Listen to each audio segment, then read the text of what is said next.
हमारे पास जो डेफिनेशन है यहाँ पे, यूनिवर्सल सेट अपने पास बोला जाता है कि ए सेट contains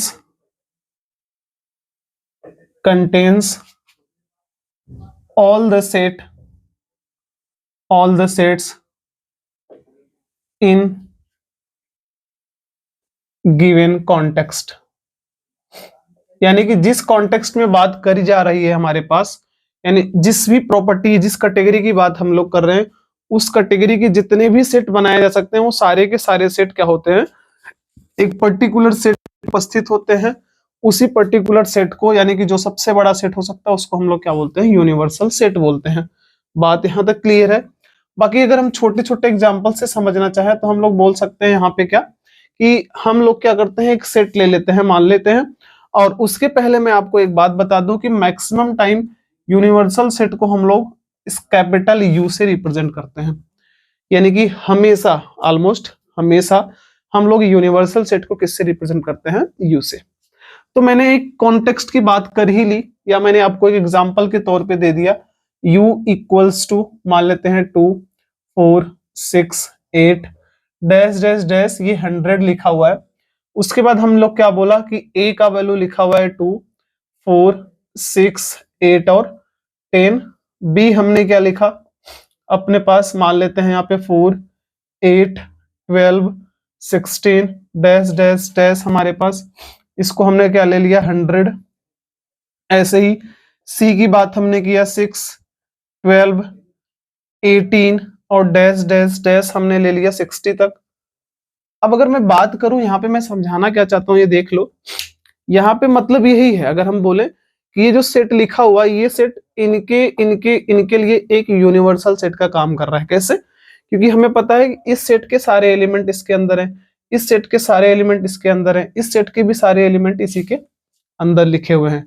तो यूनिवर्सल सेट पर्टिकुलर क्या होता है कि ऐसा सेट जिससे छोटे छोटे सेट बनाए जा सकते हैं, या यूनिवर्सल सेट एक ऐसा सेट होता है जो बहुत सारे छोटे छोटे सेट के मिलके बना होता है, या जिसके अंदर बहुत से छोटे छोटे सेट क्या होते हैं, उपस्थित होते हैं, उसको हम लोग क्या बोलते हैं, यूनिवर्सल सेट। और जो सेट उपस्थित होते हैं उनका भी कॉन्टेक्स्ट, यानी इसका कॉन्टेक्स्ट, इसका कॉन्टेक्स्ट, इसका कॉन्टेक्स्ट, सब कुछ क्या होना चाहिए, सेम। कॉन्टेक्स्ट का मतलब जिस कैटेगरी की हम लोग बात कर रहे हैं, अगर इसमें बात करें तो सारे इवन नंबर्स हैं, इसमें भी बात करें तो सारे इवन नंबर्स हैं, इसमें भी बात करें तो सारे इवन नंबर्स हैं, इसमें भी बात करें तो सारे इवन नंबर्स हैं। बात सही है? यानी ये जो जितनी कैटेगरी है सारे के सारे इसके अंदर से ही बनाए गए हैं छोटे छोटे सेट। तो आई होप कि यूनिवर्सल सेट क्या होता है ये चीजें आपको क्लियरली समझ में आ गई। क्लियर है बात? तो ऐसे ही हम बहुत सारे अलग अलग एग्जांपल्स पढ़ सकते हैं आगे हमको ये यूनिवर्सल सेट बहुत अच्छी अलग अलग क्वेश्चंस में काम आने वाला है, तो इसको दिमाग में आपको रखना है। इसके बाद हम लोग आगे चलते हैं।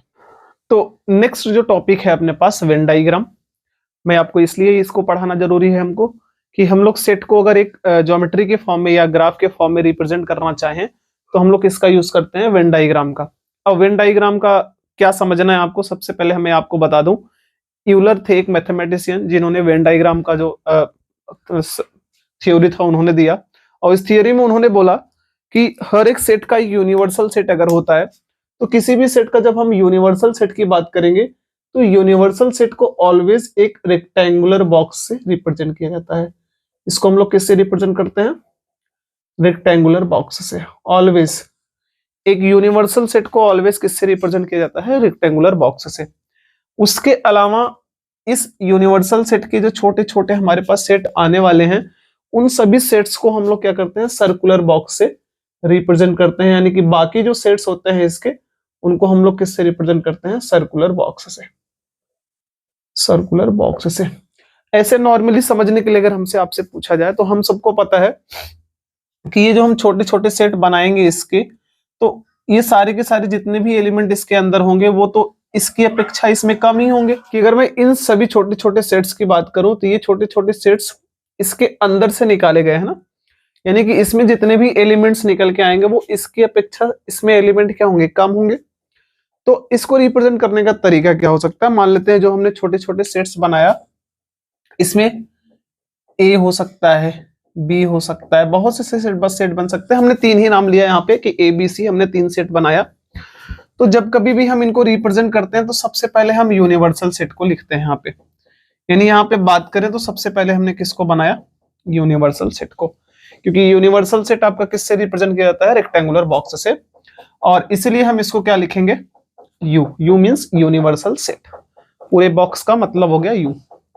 अब इसी में थोड़ा सा जगह कौन लेगा, ए, कहीं थोड़ा सा जगह बी लेगा, कहीं थोड़ा सा जगह सी लेगा, मतलब क्या है, इसके जो एलिमेंट्स होंगे पूरे बिखरे हुए होंगे, हर जगह क्या होंगे, फैले होंगे।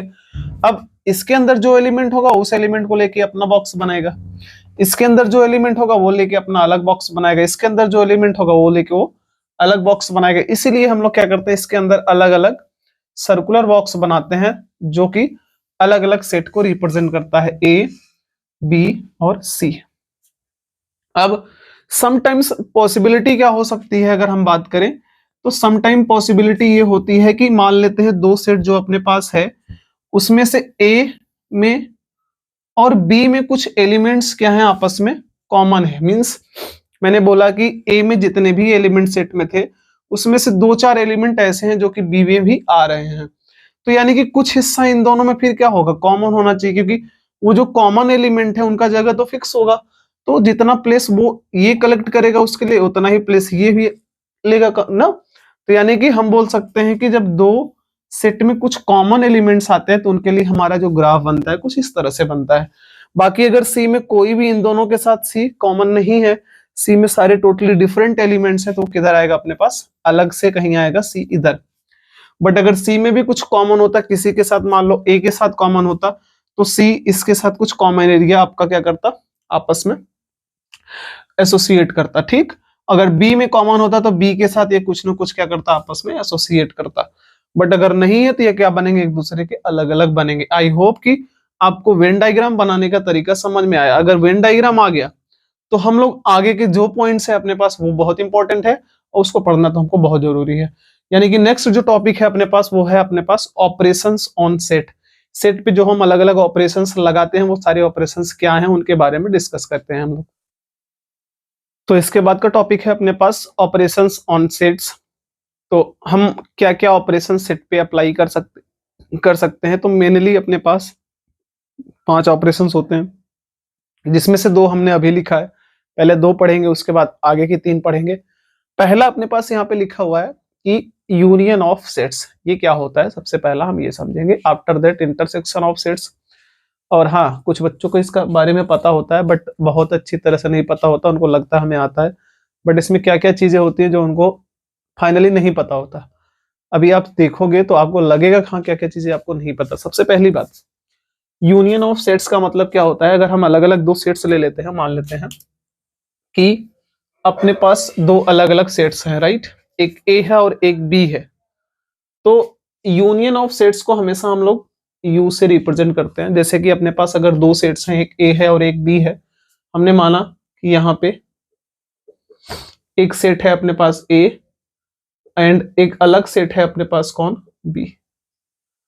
तो अगर हमें डेफिनेशन देना है कि union of both set A and B क्या होता है, तो इसके बारे में आप जानते रहिएगा कि union of sets A and B, sets A and B is defined as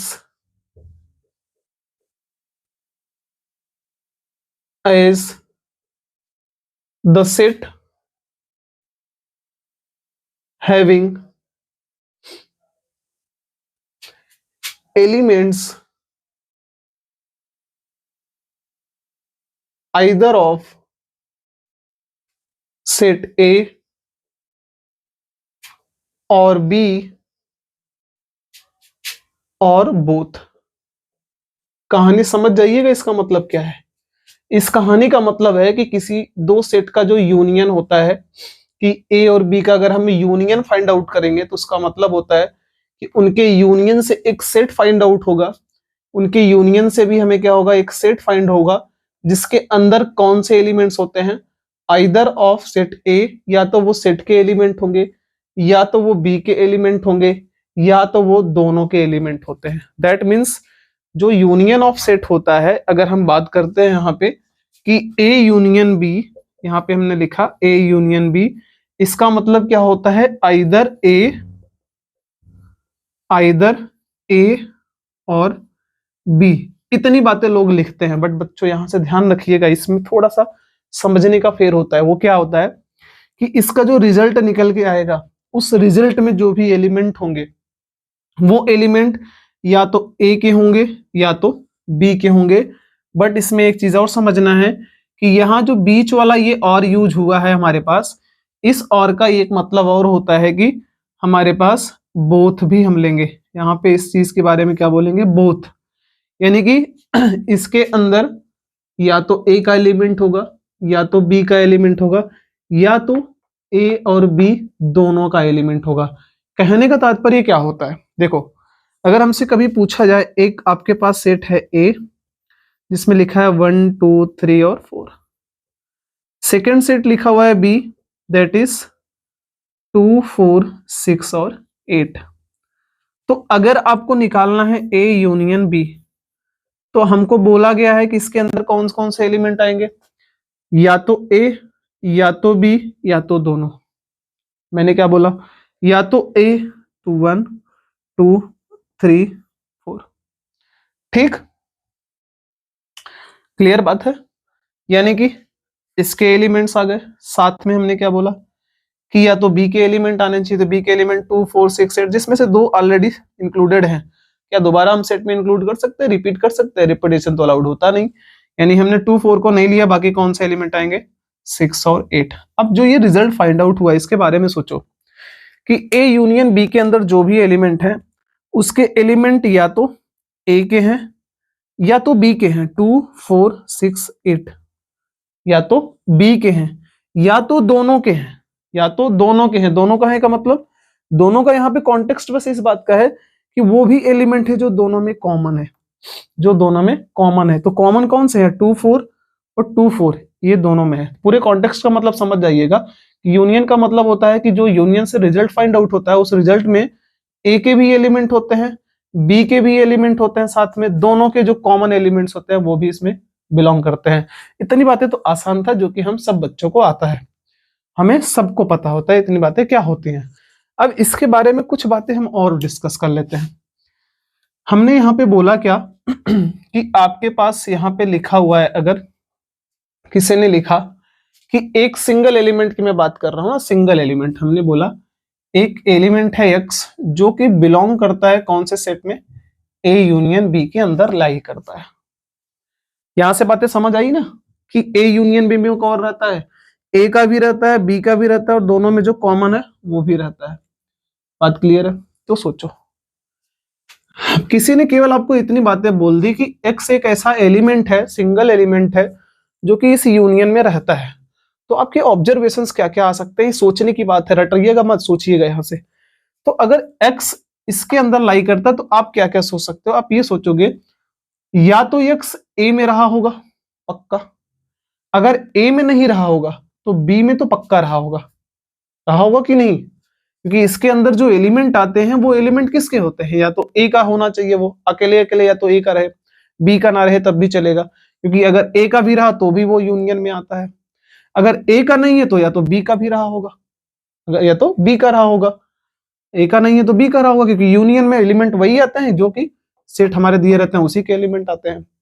अब ये भी पॉसिबिलिटी हो सकता है वो दोनों के एलिमेंट रहे हो सकता है ना। यानी कि कोई बोले कि दोनों के नहीं भी थे तो भी तो एक चांस तो बनता है। यहाँ पे 100% आप श्योर हो गए एक पार्ट के लिए, आप दोनों में है ये तो इसके लिए श्योर नहीं हो गए, बट एक चीज तो श्योर हो कि वो एलिमेंट या तो ए में रहा होगा या तो बी में तो पक्का रहा होगा, इन दोनों में से किसी एक में जरूर रहा होगा।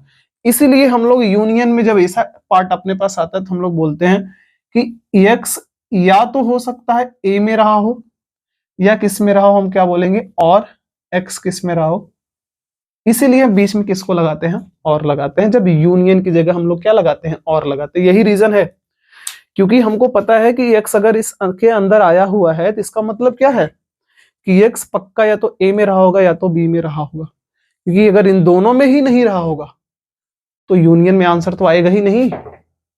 मतलब यही पता चलता है हमको, वो या तो ए में रहा होगा या तो बी, पक्का किसी एक में था, इसीलिए हमने लिखा इससे ये निष्कर्ष, यही कंक्लूजन निकलता है कि एक्स या तो ए में था या एक्स किस में था, बी में था। आई होप इतनी बातें क्लियर हैं। अब चलो थोड़ा सा हम और अच्छा बनाते हैं इसको। और अच्छा का मतलब क्या, सेकेंड पार्ट मैंने समझाया आपको कि एक्स एक एलिमेंट है जो कि ए यूनियन बी में लाई करता ही नहीं है। नहीं करता मतलब आप क्या बोलोगे फिर, अगर इसके अंदर नहीं आया हुआ है, जबकि ये बोलता ये है कि मैं जो आंसर दूंगा, फाइनली आउटपुट दूंगा, उसमें क्या होने वाला है, ए का भी एलिमेंट आएगा, बी का भी आएगा, दोनों का आएगा, होता है ना। बट ये इसके अंदर है ही नहीं। जब ये इसके अंदर है ही नहीं, मतलब पक्का ये ना तो ए में था ना तो बी में था, दोनों में नहीं था, यही बोलोगे ना। अब बोलने का तरीका सोचो आपका क्या होगा, आप क्या बोलोगे, एक्स ना तो ए में था और ना तो बी में था, और नहीं लगाओगे, सोचो तो। अब क्या कहोगे अगर आपने और लगाया, सोचो क्या होगा, एक्स या तो ए में नहीं था, फिर या बी में नहीं था। तो इस स्टेटमेंट का मतलब आप क्या बोलोगे, या तो ए में नहीं था या तो बी में नहीं था, मतलब आप क्या बोलोगे, या तो ए में नहीं था तो बी वाला अपने पास बच क्या हो सकता है, बी में रहा हो, या तो क्या बोलोगे बी में नहीं था तो अपने पास पहला स्टेटमेंट क्या आएगा, ए में रहा होगा। बट करेक्ट स्टेटमेंट क्या बोलेंगे, अगर इसमें आंसर आया ही नहीं है तो पक्का ये ना तो ए में था ना तो बी में था। आई होप की चीजें समझ में आई। तो हम दोनों स्टेटमेंट बोलने का तरीका समझेंगे, यानी हम यहां से रिजल्ट क्या बोलेंगे कि अपने पास एक्स ना तो ए में था और साथ में ना ही एक्स किस में था, बी में था, दोनों में नहीं था। क्लियर है बात, नहीं क्लियर है, बहुत इंपॉर्टेंट पॉइंट मैं समझा रहा था यहाँ पे। मैं कोशिश किया हूं कि समझा दूं आपको, और मैं चाहता हूं कि इसको रटिए ना, आप इसको कंसेप्ट समझिए। मैं कंसेप्ट, इसके पीछे का कंसेप्ट समझना चाहता हूं, क्योंकि सेट के जो टॉपिक्स होते हैं बड़े आसान होते हैं अगर समझ आ गए आपको तो। और क्योंकि ये समझाने के पीछे का रीजन है, एकदम सेम पार्ट हम लोग समझेंगे इसमें भी, इंटरसेक्शन में भी समझेंगे। अगर ये समझ आया तो वो अपने आप समझ में आ जाएगा। चलो इतनी बातें हमने डिस्कस कर ली। अगर इतनी बातें डिस्कस कर ली तो हम इसका वेन डायग्राम भी बना लेते हैं। तो जब वेन डायग्राम की बात आती है ए यूनियन बी की, तो हमारे पास यहाँ पे पार्ट बचता है कि ए यूनियन बी के लिए सबसे पहले यूनिवर्सल सेट बनाएंगे, और यहाँ पे एक सेट बना। मान लेते हैं ए और बी ऐसे दो सेट्स हैं जिनमें कुछ एलिमेंट कॉमन भी है, क्या बोल देते हैं हम, हमने बोला कुछ एलिमेंट चलो कॉमन थे ना। तो हमको क्या बनाना है वैसे, ए यूनियन बी बनाना है। तो ए यूनियन बी का जो रिजल्ट होता है वो क्या होता है, ए भी आना चाहिए बी भी आना चाहिए, दोनों के बीच में जो कॉमन आता है वो भी आना चाहिए। तो मैं क्या बोलूंगा, ठीक है यार, ए भी ले लो, यहां से ए का भी पूरा शैडो कर दो, साथ में आप क्या बोलोगे, बी को भी पूरी तरह से शैडो कर दो, जितना भी हिस्सा है हमने बी को भी शैडो किया, साथ में इनका जो कॉमन हिस्सा है उसको भी शैडो कर दो, क्योंकि वो भी इसके फाइनल आंसर में आएगा। यानी कि ए यूनियन बी को जब हम वेन डायग्राम में रिप्रेजेंट करते हैं तो इस तरह से करते हैं, क्योंकि ए का भी हिस्सा आएगा बी का भी हिस्सा आएगा, दोनों के कॉमन का भी हिस्सा इसके अंदर आता है। समटाइम्स अगर आपके पास मान लो इन दोनों में कुछ कॉमन नहीं रहा तो हम इन दोनों को अलग अलग बनाएंगे और दोनों को अलग अलग शैडो कर देंगे, तो हमारा फाइनल आंसर होगा, क्योंकि उसने ये बोलेगा फिर वो कि ए भी आएगा बी भी आएगा, कॉमन तो है नहीं तो कॉमन तो हम लेंगे नहीं। क्लियर है बात। नेक्स्ट पॉइंट चलते हैं अपने पास, इसके बारे में हमारा डेफिनेशन तो हम सबको थोड़ा थोड़ा आइडिया है कि इंटरसेक्शन का मतलब ये होता है कि ऐसा सेट, यानी दो सेट के लिए अगर हम बात करेंगे तो उन दोनों सेट का से एक ऐसा सेट मिलेगा जिसमें दोनों सेट के कॉमन एलिमेंट्स उपस्थित होते हैं। बात इतनी सी होती है बस कि दो अलग अलग सेट्स हैं, तीन अलग अलग सेट्स हैं, चार अलग अलग सेट्स हैं, उन सभी के कॉमन एलिमेंट से जो सेट बनता है उस सेट को हम लोग क्या बोलते हैं, intersection of all Dooj sets. दो सेट की बात करते हैं तो हमने बोला कि अगर आपके पास दो सेट्स हैं, for two sets A and B, the intersection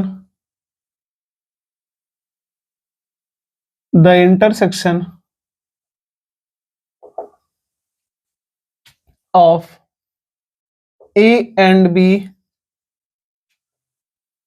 is defined by a set that contains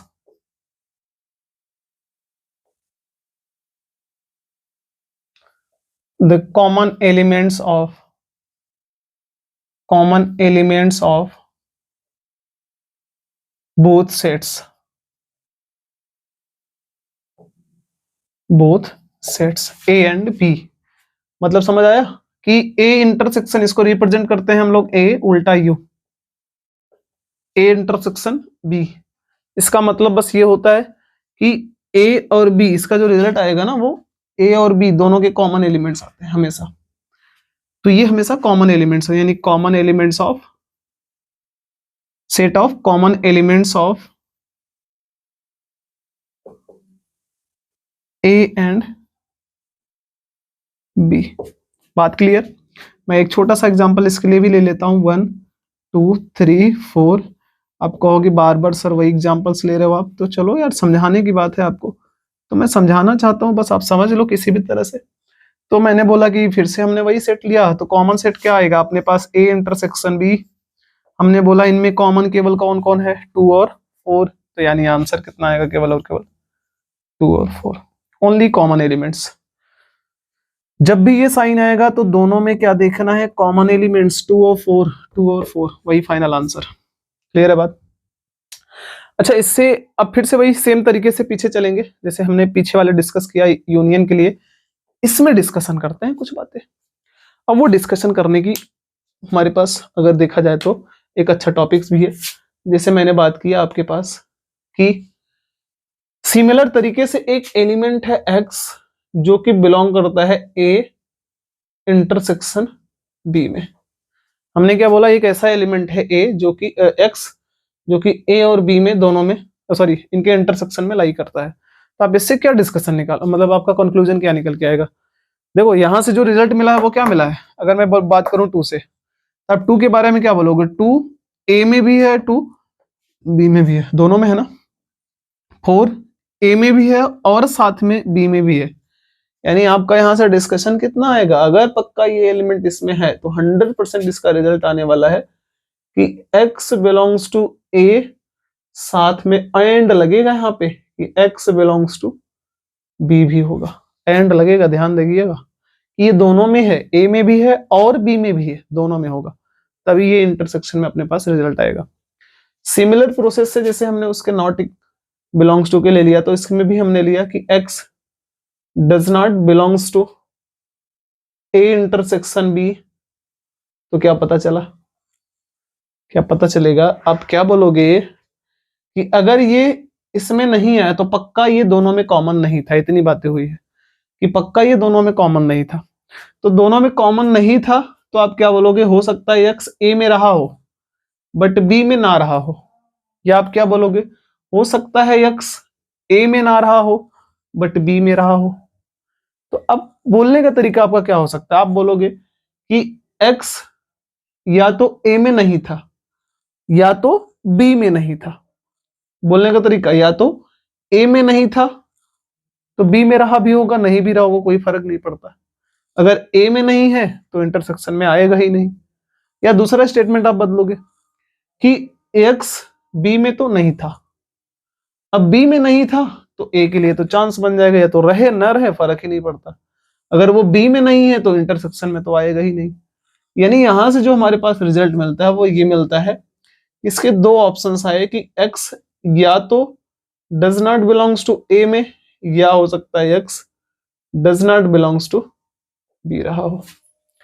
I hope चीजें क्लियर हो गई। तो ये भी अपने आप में बहुत इंपॉर्टेंट पॉइंट्स हैं जिसको सॉल्व करने के लिए हमें बहुत से क्वेश्चन सॉल्व करने पड़ेंगे इसी थ्योरी पे, इसी प्रूफ पे। अगर ये पॉइंट आपको याद रहा तो, ये मतलब सोचने का तरीका, नजरिया आपको याद रहा तो आई होप कि आपको, अगर आप रट भी लोगे तो ठीक रहेगा, धीरे धीरे कंसेप्ट क्लियर हो जाएगा आपका, बार बार अगर आप इसको रिवाइज करोगे तो।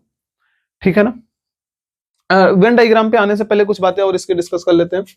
एक बात सोचो, अगर मैं एक स्टेटमेंट लिख रहा हूं, अपने मन से सोचो, A intersection B subset of A, and साथ में A intersection B is subset of B. क्या मैं लिख सकता हूं? सोचो, लिख सकता हूं कि नहीं, सोचो। ए इंटरसेक्शन बी 2,4, क्या इसके पूरे एलिमेंट इसके अंदर है? ए इंटरसेक्शन बी 2,4, क्या इसके पूरे एलिमेंट इसके अंदर है? तो क्या ये इसका सबसेट है? क्या ये इसका सबसेट है? है कि नहीं? ऐसे भी समझ सकते हो, ए इंटरसेक्शन में वही एलिमेंट आएंगे जो दोनों में कॉमन हो, जो दोनों में कॉमन हो। तो कॉमन एलिमेंट पक्का कम ही आने वाला है, क्योंकि ए, अगर पूरा आंसर मान लो ए ही आ गया, इनका आंसर पूरा ए आ गया, तो पक्का ए कॉमन रहा होगा, तभी ए आया। पूरा पूरा एलिमेंट अगर कॉमन हो गया, पूरा पूरा एलिमेंट खुद के एलिमेंट का, खुद का सेट का क्या होता है अपने पास, सबसेट होता है। तो यानी कि हम यहाँ से समझ रहे हैं कि इसमें जो भी आएगा वो या तो इसके बराबर या तो उससे कम, या बोल सकते हैं इसके अंदर से, इनके इंटरसेक्शन से जो भी एलिमेंट आएंगे या तो हो सकता है इसके बराबर या तो इसके बराबर आए, या तो हो सकता है इनसे दोनों से छोटे आए। तो वही मैंने बोला कि ए इंटरसेक्शन भी ऑलवेज क्या होता है, जिस सेट का इंटरसेक्शन निकालने उसका सबसेट होता है, बी का भी होगा ए का भी होगा, दोनों का होगा। बात क्लियर है? अब अगर हम बात करें वेन डायग्राम का, तो वेन डायग्राम इसका भी आसान है। हमने बोला, हमने लिया एक यू, और यू के अलावा दो सेट्स हुए अपने पास, एक ए एक बी, दोनों के बारे में डिस्कस किया। तो हमने पढ़ रखा अभी अभी की इंटरसेक्शन ये बोलता है कि जो दोनों में कॉमन हिस्सा आएगा वही हमारा इसका फाइनल आंसर बनेगा। तो इनमें जो कॉमन आएगा वही होगा आंसर। समटाइम्स दोनों में क्या होता है, कॉमन एलिमेंट नहीं आते। जब कॉमन एलिमेंट नहीं आएगा तो हम अलग अलग बनाएंगे। तो अलग अलग जब बनाएंगे तो हमारे पास ग्राफ में कोई भी शैडो नहीं बनेगा, क्योंकि कॉमन ही नहीं आएगा। जब कॉमन आएगा नहीं तो शैडो क्यों बनाना। यानी कि जब दो एलिमेंट में अलग अलग कॉमन कुछ ना आए तो हमारे उनके लिए इनका वैल्यू कितना आएगा, 5 आएगा। क्लियर है बात ना? नेक्स्ट, अपने पास एक नोट पॉइंट है, और वो नोट पॉइंट ये है कि अगर आपके पास दो ऐसे सेट दिए गए हैं, दो या दो से ज्यादा भी हो सकता है यार, दो हम लोग मैक्सिमम टाइम लेते हैं। तो ऐसे सेट हैं जिनके बीच में कोई भी एलिमेंट कॉमन नहीं है, तो उन सभी सेट जिनके बीच कोई भी एलिमेंट कॉमन नहीं हो, तो उन सेट्स को हम लोग आपस में क्या बोलते हैं, डिसजॉइंट सेट्स। उनको क्या बोला जाता है, डिसजॉइंट सेट्स। यानी कि 2 or more sets having no element in common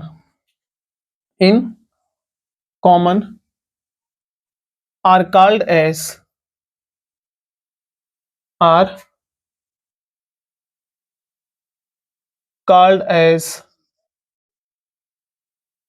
disjoint set. हाँ, इस नोट पॉइंट को हल्का मत समझिएगा। डिसजॉइंट सेट्स पूछ लेता है कभी कभी, डिसजॉइंट सेट्स क्या होते हैं, वर्ड यूज कर देगा डिसजॉइंट सेट्स है, तो आपको पता ही नहीं चलेगा डिसजॉइंट सेट क्या होता है। तो ध्यान में होना चाहिए कि डिसजॉइंट सेट्स क्या होते हैं। ऐसे सेट्स जिनके बीच में कोई भी एलिमेंट कॉमन ना हो, उनको हम लोग क्या बोलते हैं, डिसजॉइंट सेट्स। ये बातें दिमाग में होनी चाहिए, तभी हम लोग आगे बढ़ेंगे। बात याद रखिएगा। अगर आपको दिमाग में आ गई तो अगला पार्ट क्या है, अगला पार्ट इंपॉर्टेंट है थोड़ा सा समझने का, फिर उसमें भी रहता है third operation, which is difference of sets. That is difference of set. Difference of sets, बात समझिएगा बिल्कुल। अब इसको हम लोग क्या करेंगे ना, थ्योरी नहीं समझ पढ़ते हैं यार, डिस्कस करते हैं हम लोग, ताकि हम लोग को समझ आए। तो हमने बोला कि डिफरेंस ऑफ टू सेट्स, हमने दो सेट लिया ए और बी, और दोनों का डिफरेंस का मतलब क्या होता है समझिएगा। इनके डिफरेंस का जो रिजल्ट आएगा वो होता है ऑल दूस elements of set A which do not belongs to set B। अगर स्टेटमेंट से समझ आ गया तो सोचो बहुत ही बड़ी चीज समझ आ जाएगी आपको। मैंने क्या रिजल्ट तैयार किया, a माइनस बी कहीं लिखा हुआ है सेट पे, तो उसका मतलब ये है इसका जो रिजल्ट आएगा आउटपुट वो क्या आएगा, वो उन सभी एलिमेंट्स का एक सेट आएगा। इसके अंदर मैंने लिखा बस ऐसे है कि इसके अंदर जो एलिमेंट्स लाई करते हैं वो कौन से लाई करेंगे, ऑल दूस एलिमेंट्स ऑफ सेट ए। किसके सेट के एलिमेंट्स लाई करेंगे, इस सेट के एलिमेंट्स इस सेट के अंदर लाई करेंगे। और वो कौन से एलिमेंट्स होंगे, which do not belongs to set B. A के वो सभी एलिमेंट आएंगे इसके रिजल्ट में जो कि बी में नहीं है। एक एग्जांपल से समझ लो, गधों आते हैं। चलो, मैंने बोला ए विच इज 1 2 3 और 4। चलो मैं कुछ बढ़ा देता हूं, नहीं तो कहोगे बार बार एक ही एग्जाम्पल। और इसमें बात किया हमने कौन सा, चलो इसमें भी लिया 2 4 6 8 और 10। तो हमको निकालना है a माइनस बी। चलो a माइनस बी से भी एक रिजल्ट तैयार होगा, कौन सा, सेट ही तैयार होगा। अब इसके हिसाब से चलो आप क्या बोलोगे, इस सेट में वो एलिमेंट आएंगे जो कि सेट ए के होंगे, साथ में जो कि बी में लाई नहीं करते होंगे। तो सोचो 1 ए का है बट बी में नहीं है, तो इसका आंसर कौन आएगा 1। 2 ए का है बट वो बी में भी लाई करता है, मतलब वो नहीं लेंगे। 3 ए का है बट वो इसमें लाई नहीं करता, ले लेंगे, समझे। 4 इसका ही है, इसका ही आंसर आएगा, आना चाहे तो ये आंसर आ जाए, बट ये उसमें भी लाई करता है, नहीं लेंगे। 5 इसका ही है, आंसर आएगा, उसमें नहीं है ना। 6 इसका है, आंसर आएगा, बट उसमें भी है, नहीं आएगा आंसर। Answer is 1 3 5। कुछ पल्ले पड़ा, नहीं पड़ा, दूसरा ले लेते हैं यार। चलो नेक्स्ट एग्जांपल, हमने बोला यहां से कि अपने पास, चलो अलग अलग सेट लिख लेते हैं ना। हमने बोला इधर वाला एक सेट लिखता हूं, इधर वाला एक सेट लिखता हूं। इधर लिखा 2 4 6 8 10 12, इसको माइनस किया दूसरे सेट से, और उसमें आया 4 8 12 16 20 24।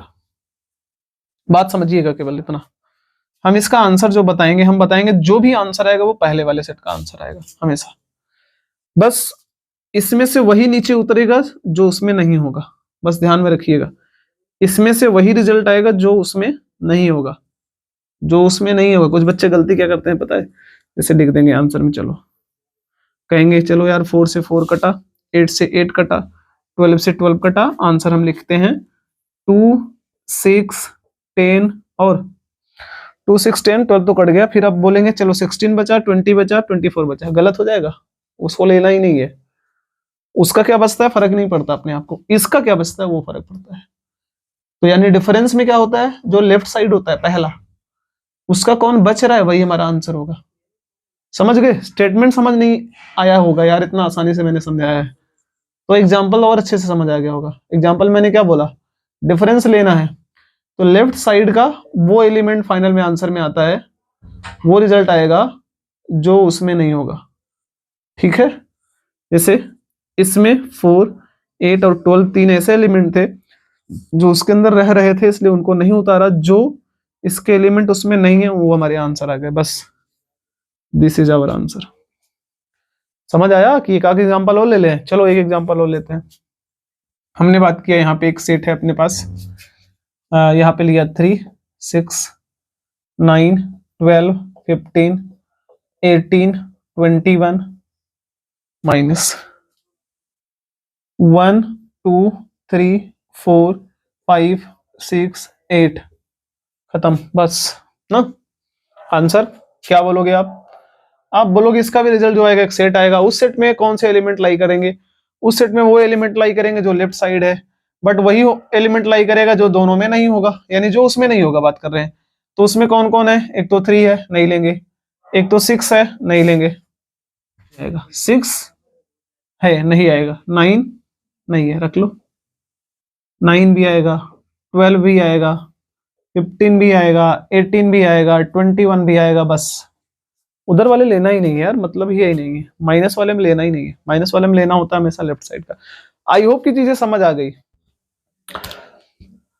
अब बात आती है डिफरेंस का, ऑफसेट का, वेन डायग्राम का, तो बना लीजिए, पढ़ तो चुके हो, इतना आना चाहिए ना कि बताना पड़ेगा। चलो बता देते हैं आप लोगों को, बता देते हैं। सबसे पहले हमने क्या किया, चलो यूनिवर्सल सेट बना लिया, दैट इज यू, हो गया।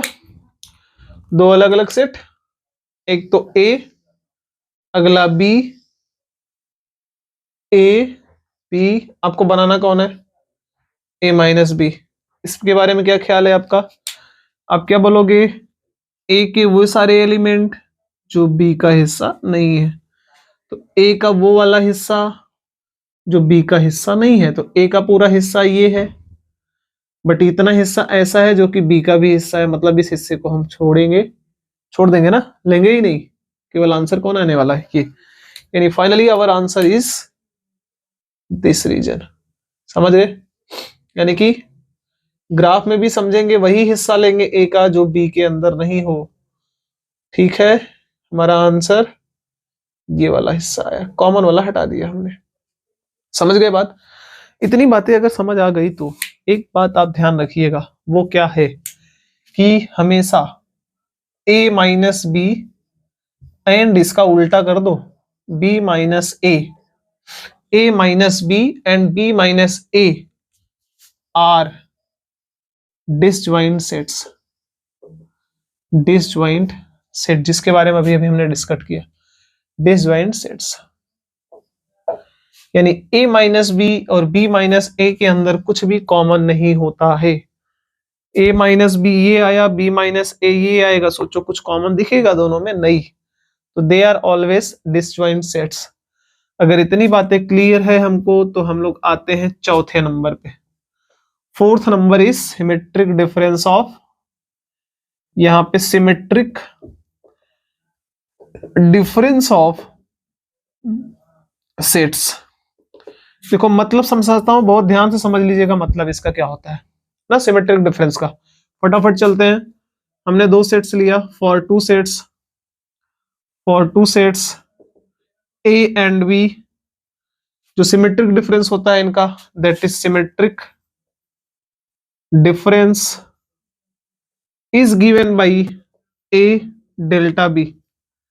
या तो इसको हम लोग क्या लिखते हैं, ए डेल्टा बी, या तो इसी को लिखा जाता है ए सर्कल में प्लस का साइन बी। दोनों में से आप किसी भी एक तरीके से रिप्रेजेंट कर सकते हो हमने। बट इसका वैल्यू क्या होता है ध्यान से समझ लीजिएगा, बहुत आसान है।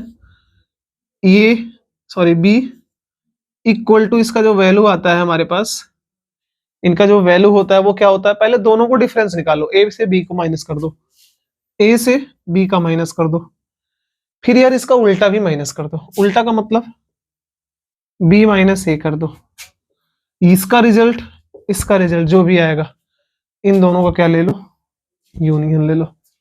यानी कि अगर आपको ऐसा मिला हुआ है दो सेट, इनका सिमेट्रिक डिफरेंस निकालना है, आप बोलोगे ए में से बी को माइनस करो जो आएगा, फिर बी में से ए को माइनस करो जो आएगा, दोनों का यूनियन ले लो, उसको हम लोग क्या बोलते हैं, सिमेट्रिक डिफरेंस। समझ गए? क्लियर है ना? क्वेश्चन करते हैं, कर लेते हैं क्वेश्चन। चलो हमने एक एग्जांपल लिया, मैंने बोला ए का वैल्यू लिखा हुआ है 1 2 3 4, छोटा लेंगे।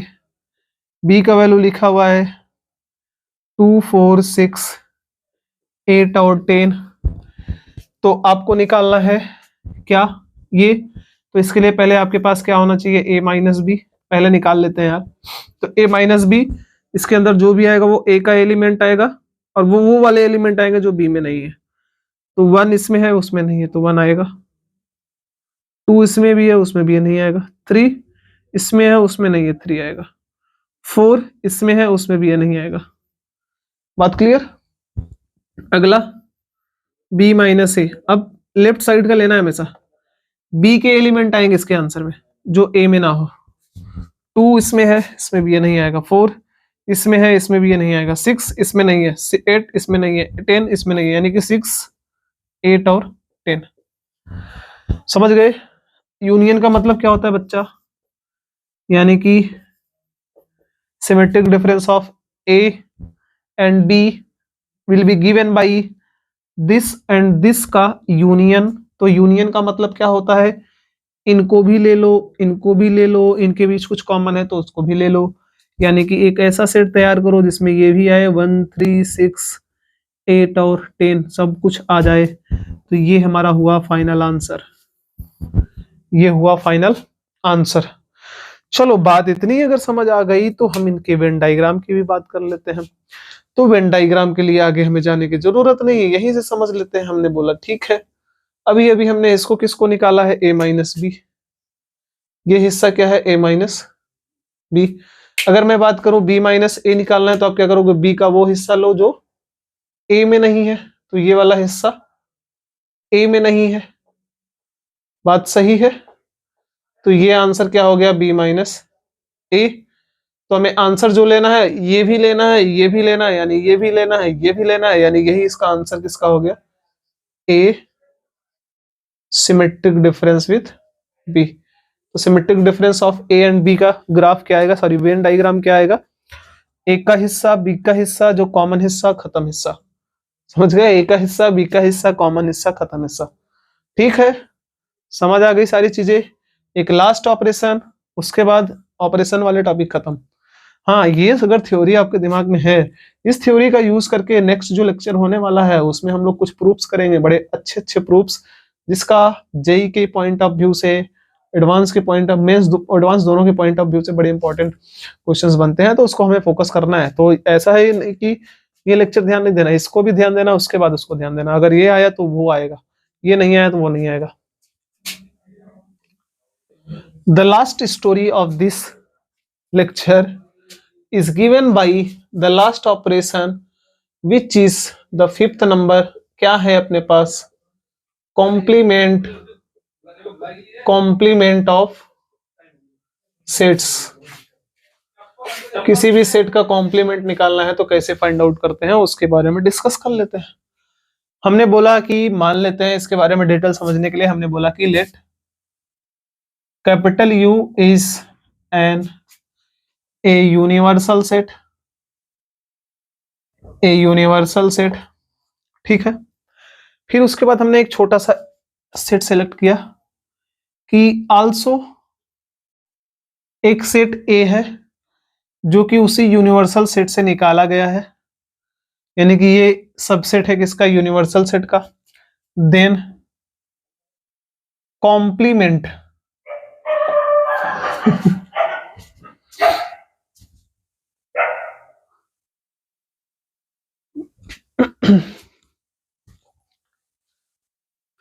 then complement of set A is represented by दो तरीके से, या तो A डैश से, या तो A to the power C लिख देते हैं हम, ऊपर C, दोनों तरीके से रिप्रेजेंट किया जाता है। और इसकी वैल्यू क्या होती है, which is given by U minus A. ध्यान दे देना, फोकस कर देना। मतलब ये कहानी है, एक सेट है ए जो किसके अंदर से लिया गया है, यूनिवर्सल सेट के अंदर से। और अगर आपको ए का कॉम्प्लीमेंट फाइंड आउट करना है तो उसका कॉम्प्लीमेंट क्या होता है कि यूनिवर्सल सेट में से ए के जितने एलिमेंट्स हैं उनको बाहर निकाल दो, जो यूनिवर्सल सेट के एलिमेंट फिर बच जाएंगे वही किसके अंदर आते हैं, कॉम्प्लीमेंट ऑफ ए। इसीलिए हम लोग जब बोलते हैं यहाँ पे कि ए डैश इक्वल टू होता है यू माइनस ए, समझ जाइएगा। ठीक है, तो अगर किसी प्रकार के क्वेश्चन में आपको लिखा हुआ है u इक्वल टू सारे नेचुरल नंबर, हमने ले लिया मान लो 100 तक, और इन्होंने लिखा एक सेट है a which is given as 2 4 6 8 dash dash dash 100। तो अगर आपसे कभी पूछ लिया गया इसका कॉम्प्लीमेंट बताओ ए सी, तो आप क्या बोलोगे कि ए में सारे इवन नंबर्स हैं, इसमें इवन और ऑड दोनों हैं, तो हम ए सी निकालेंगे तो इस यूनिवर्सल में से ए के सभी एलिमेंट को निकाल देंगे, जो इसका बचेगा वही आएगा किसके अंदर, इसके अंदर। यानी कि कॉम्प्लीमेंट का मतलब होता है इसके अंदर इवन ऑड सारे हैं, इवन वाले को निकालो, बचेगा कौन, odd numbers 5 7 dash dash dash, last में कौन 99। This is our answer. बात समझ आई कि नहीं। वेन डायग्राम इसका आसान है, वेन डायग्राम के पीछे पढ़ते हैं। चलो, यूनिवर्सल सेट बनाया, इधर एक सेट है आपके पास ए। चलो बात इतना क्लियर। आपको क्या बनाना है, कॉम्प्लीमेंट ए सी। तो क्या करोगे, इस पूरे यूनिवर्सल में से ए वाला हिस्सा निकाल के फेंक दो, जो बच जाएगा वो किसके अंदर आएगा, ए सी के। तो ये वाला हिस्सा छोड़ो, बाकी बचेगा कौन, ये पूरा हिस्सा बच जाएगा। बाहर का पूरा इलाका बचेगा और यही पूरा बाहर का इलाका किसके अंदर आएगा, कॉम्प्लीमेंट के, यानी कि ये पूरा ग्राफ जो होगा ये हमारा आने वाला है कॉम्प्लीमेंट ऑफ सेट ए। शायद आपको समझ आ गई सारी चीजें, और सारी चीजें समझ आ गई तो रिवीजन करिए, क्वेश्चन सॉल्व करिए, नहीं आए तो पूछिए, और नहीं पूछिए तो हम आगे क्वेश्चन बताएंगे ही। इतनी बातें क्लियर हो गई कि नहीं क्लियर हो गई? अगर हो गई तो आप इसको रिवाइज करिए, समझते रहिए, रिपीट करके देखिए और प्रॉपर रिवीजन करिए। मैं सब कुछ पढ़ाऊंगा, मतलब टू द पॉइंट, एक एक पॉइंट पढ़ाऊंगा। जितने लोग हैं, हमने पिछले क्लास में भी बताया था एनसीईआरटी करो, आफ्टर दैट किसी कोचिंग का मॉड्यूल फॉलो कर रहे हो अगर आप लोग तो उसको फॉलो करो, पूरे करना सब कुछ, कुछ नहीं छोड़ना। मॉड्यूल भी कर रहे हो तो एक एक क्वेश्चन करना, सारे के सारे। फिर उसके बाद कोई बुक छूना, फिर बुक को भी कंप्लीट करना।